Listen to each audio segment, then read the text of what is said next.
8 सिपाही और समुद्र तट पर धमाका। एक उमस भरी रात धीरे धीरे गहरा रही थी। हवेली के मेहमान खाने में महिलाएं गपशप में मशगूल थीं, जबकि पुरुष बाहर बरामदे में बगीचे की कुर्सियों पर बैठे या टहलते हुए बीड़ी सिगरेट पी रहे थे। मेज पर चाय के प्याले और देसी शराब के गिलास बिखरे थे। बीड़ियों की चिंगारियां अंधेरे में जुगनुओं सी टिमटिमा रही थीं। बातचीत का विषय था पिछली रात का एक दुखद हादसा, जिसमें मेहमानों के सामने नदी में 2 पुरुष और 3 महिलाएं डूब गए थे।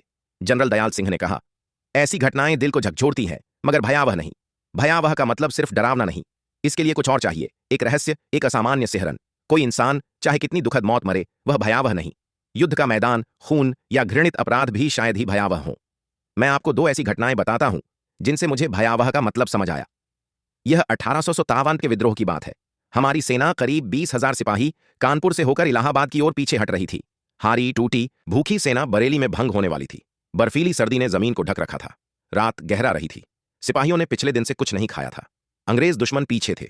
गंगा के किनारे का इलाका काले आसमान तले उदास और डरावना लग रहा था। खेतों में बरगद और पीपल की छायाएं बिखरी थीं।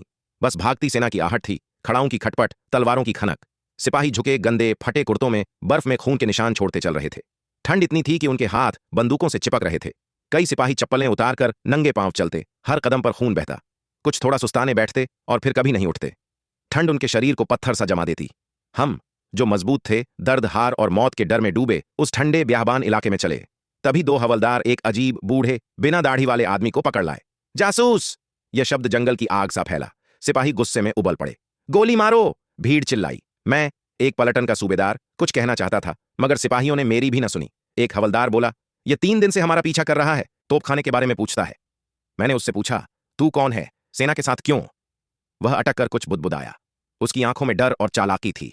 सिपाही चिल्लाए, दीवार से लगाओ। मैंने हवलदार से कहा, इसकी जिम्मेदारी लो। तभी किसी ने मुझे धक्का मारा और मैं गिर पड़ा। सिपाहियों ने उस आदमी को पकड़कर सड़क किनारे एक बरगद से टिकाया। वह बर्फ में गिरा, लगभग मृत। फिर सिपाहियों ने उस पर गोलियां बरसाईं।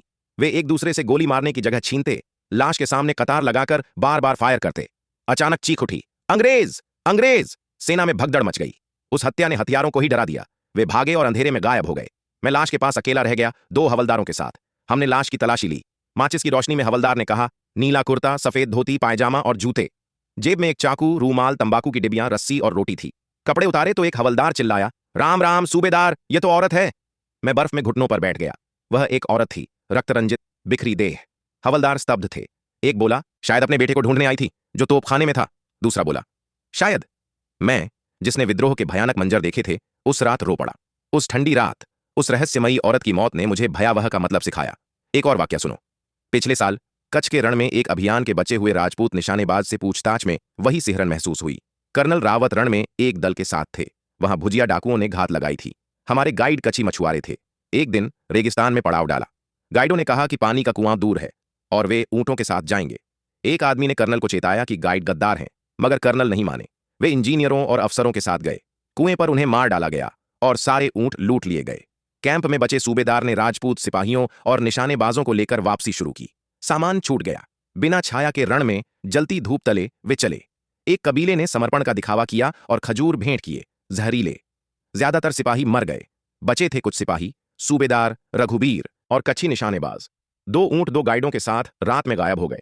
तब सिपाहियों को समझ आया वे एक दूसरे को खाएंगे। वे गोलियों की दूरी पर रेत में चले। एक सुबह एक सिपाही ने अपने साथी पर गोली चलाई। वह मरा नहीं, उसने जवाबी गोली मारी और मार डाला।